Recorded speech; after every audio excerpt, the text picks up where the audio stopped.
So afternoon guys, welcome to my YouTube channel, Kuya Mon Guitarra Vlog.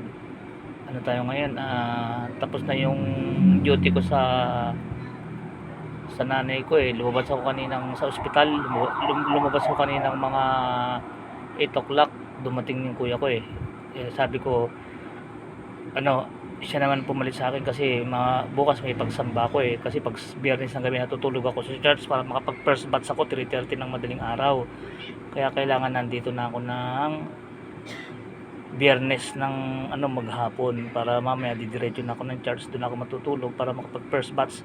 Kasi kung gigising ako ng alas 3 ng madaling araw para pumunta sa church yung first batch namin, minsan hindi ko kaya.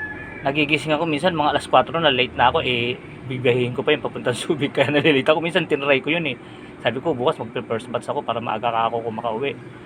Pagkagising ko, pagtingin ko sa relo ko alas 4 na, o paano pa ako aabot. Kaya ang ginagawa ko na lang po para ako makadalo sa aming pagsamba ng first batch, doon na po ako natutulog pag biyernes ng gabi ng pagka worship po pag worship po kasi namin Sabado yun.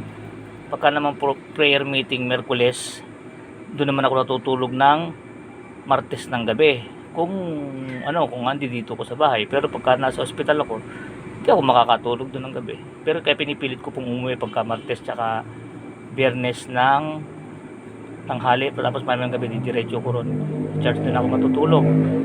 Balikan ko lang na siguro yung kuya ko doon mga kung loloobin ng Diyos, baka mga linggo pagkalabas ko ng Thanksgiving namin ng viewing, baka didiretso na ako doon. Tricycling ko na lang kasi ang hirap pala sumakay doon sa ospital doon. Dalang-dalang nang dumadaan, halos 1 oras ka mag-aabang. Wala naman silang waiting shed doon, ang init. Kaya siguro hindi ko alam kung kung loobin, kung dadaling ko tricycle doon, bahala na, o magtsatsaga pa rin ako mag-commute. Kung ano po ang mangyari, basta bahala na po, kinukwento ko lang. Kung ano po ang maganap, yun po yung tinatawag na loobin. Pag sinabi kasi loobin, Diyos ang makakaganap nung ano ang pwedeng mangyari Hindi ka pwede magsalita ng tapos kasi sinabi ng Diyos. Hindi mo alam ang ilalabas ng bukas Kaya hindi mo pwedeng sabihin sa ganitong araw ganito gagawin ko. Hindi mo naman alam, malay mo sa pagdating ng ganung araw patay ka na pala, paano mo pa magagawa yun? Kaya sinabi ng Diyos, huwag mong ipagyabang ang bukas dahil hindi mo alam ang mangyayari bukas. Kaya lagi mong sasabihin, loobin, sana mangyari. Ganun po, loobin, sana mangyari yung pinaplano mo. Kasi hindi mo alam ang mangyayari bukas Diyos ang nakakaalam Kagaya pinlano mo bukas, ganun ang gagawin mo. Tapos pagdating pala ng bukas na yun hindi ka na pala hihinga, o paano mo po magagawa yun, di ba? Kaya laging may pasintabi ka sa Diyos. Loobin po sana ng Diyos na magawa ko, gagawin ko yung plano mong gawin bukas. Ganun. Huwag kang magyayabang sa sarili mo na yun ang gagawin mo bukas. Ganun po ang ganun po nakalagay sa Biblia actually, na sinusunod namin ang religion namin. Hindi namin sinusunod yun dahil sinusunod lang namin dahil sa paniniwala namin. Hindi. Kasi yun ang nakasulat sa Biblia na sasabihin mo yung loobin dahil yun ang sinabi ng Panginoong Jesucristo, loobin na mangyari nawa bukas. Ganun. Kasi ang nakakaalam lang ng bukas mo yung Diyos lang di ba? Hindi namin ginagawa yan dahil para lang na dahil ang namin. Sumusunod kami sa nakasulat sa Biblia. Ganun mga guys. Kaya loobin sana mamaya walang makasagabal, makatulog ako sa church mamaya para bukas makapaglingkod naman ako sa Diyos, sasamba ko. Worship namin bukas kasi 2 araw naglingkod ako sa magulang ko sa Laman, nagbantay ako sa kanya. Pero bagamat nagbantay ako, inabutan ako kahit papaano ng panggastos kasi parang hindi naman bayad yun, para pakonsuelo dahil alam din naman ni mama kalagayan ko sa buhay Ako yung pinakamahirap sa aming magkakapatid Inabutan ako kahit papaano. Actually po, sabi nga ng asawa ko, dapat di mo na tinanggap yun, nakakano ka naman, para kang sa akin kasi, sabi ko nga, hindi, wag na, sige na, hindi, tinanong ng kapatid ko, hindi, sige, tanggapin mo tol, dahil, para kasi hindi ka nakapagbantay sa tindahan mo, syempre, di ba? Parang alam din nila yun, kasi syempre, kailangan ko rin maghanap buhay. Tinanggap ko dahil, binibigay, tinanggap ko na rin dahil, alam naman din nila kalagayan ko, kaya hindi na rin ako masyadong naging guilty kung ba't tinatanggap ko yun. Pero kung, di ba, nakakaluwag ako, kahit ipagpilitan nila, hindi ko tatanggapin yun. Di ba, paglilingkod mo na magulang mo yun, tapos parang binabayaran ng pera paglilingkod mo. Actually, hindi naman po bayad yun, pakonsuelo lang yun. Kasi sa amin magkakapatid, ako po ang pinaka-poor. Ganun po yung po ang totoo. Ngayon po, pagdating ko, wala naman na yung asawa ko dahil meron namang parang first anniversary nung pinapasukan ng anak ko, imbitado yung anak ko doon sa ano. Kala nga pagdating ko baka sarado tong bahay. Buti na lang yung isang anak ko hindi sumama, naiwan sila, kaya pagpasok ko bukas pa. Sila nagbukas sa akin. Nagte-text na lang kami ng asawa ko habang pauwi ako, magbubukas naman ako ng tindahan. Dito naman ako maglilingkod sa tindahan ko. Ganun lang yun eh, hahati-hatiin mo yung oras mo. Maglilingkod ka sa mahal mo sa buhay, maglilingkod ka rin sa hanap buhay mo.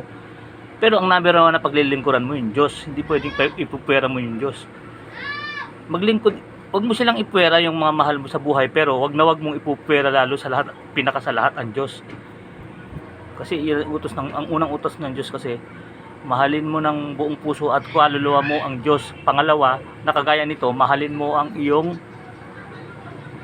kapwa. Pangalawa lang iyong kapwa. Inuutosan ka ng Diyos na mahalin mo ang kapwa mo, pero pangalawa lang sila. Ang unang mamahalin mo yung Diyos mo at ang tungkulin mo sa Diyos.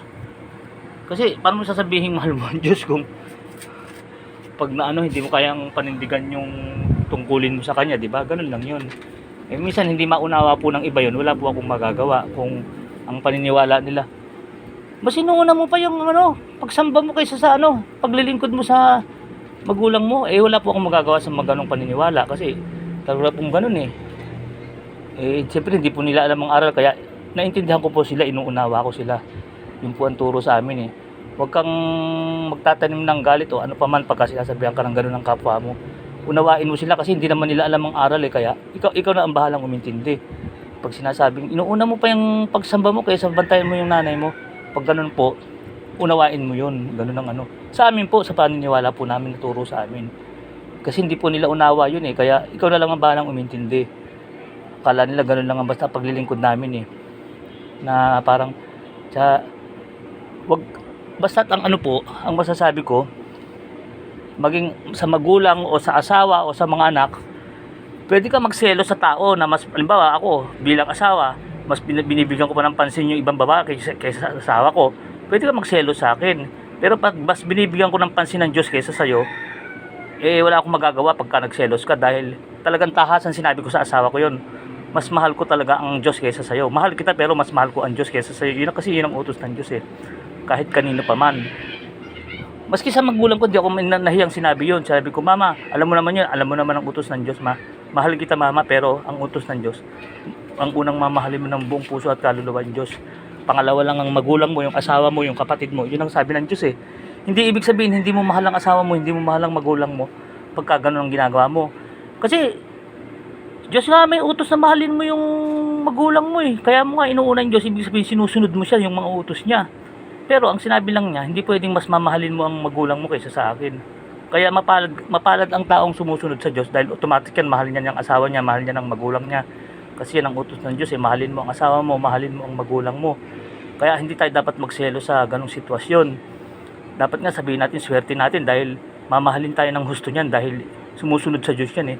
Mas malas mo pagka hindi sumusunod sa Diyos ang makakasama mo, dahil babaliwalain ka niyan, dahil ang sumusunod sa Diyos, hindi babaliwalain ng asawa, hindi babaliwalain ng magulang. Dahil yun ang utos sa sumusunod sa Diyos eh. Mahalin mo ang magulang mo, mahalin mo asawa mo, kaya siguradong hindi ka babaliwalain yan.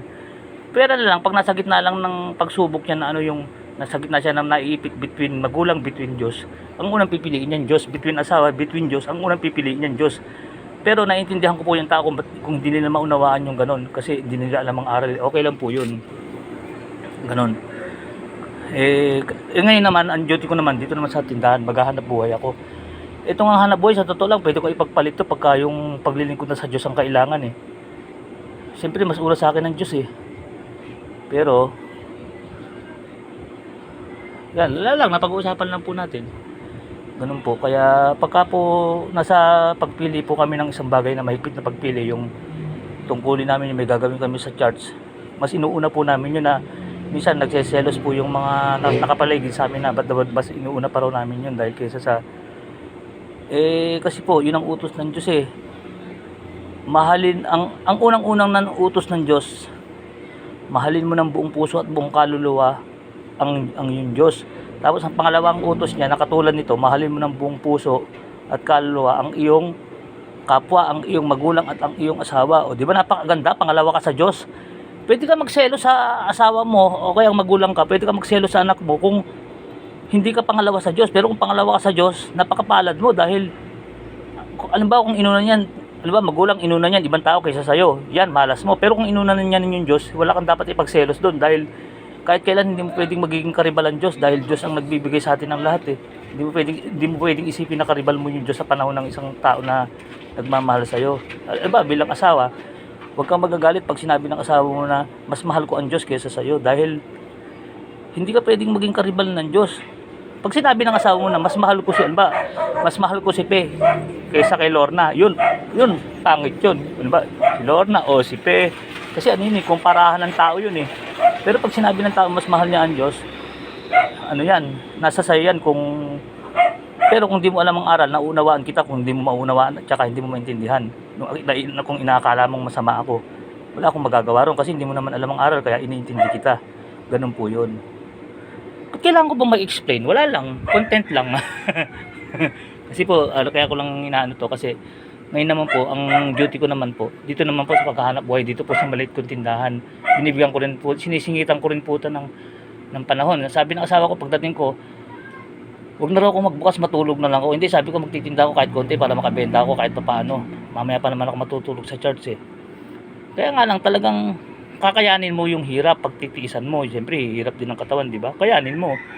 Pero wag hindi yung isasakripisyo dahil hindi yung kakayanin mo tapos isasakripisyo mo yung paglilingkod mo sa Diyos, hindi ganoon. Hindi pwedeng yung Diyos ang isasakripisyo mo.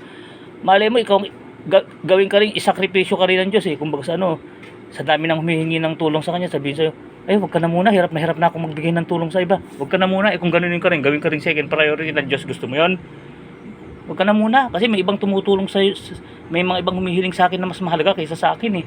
O gusto mo ganunin ka ng Diyos, gawin ka second priority. 'Yon ang ibig ko sabihin. Kaya kahit anong mangyari, inuuna ko yung paglilingkod. Kaya ang katwiran ko, magalit na ang magagalit sa akin, hindi nila ako mapipigilan sa paglilingkod ko sa Diyos. O sige po mga guys, hanggang dito na lang po Kaya po ng dati, Kuya Raymond Vlog, Kuya Mon Vlog, Kuya Mon Guitar Vlog. Keep safe, keep healthy. Always trust God. Maraming salamat po sa Diyos. This is Kuya Raymond signing off for now. Bye bye po. Thank you for watching. Bye bye.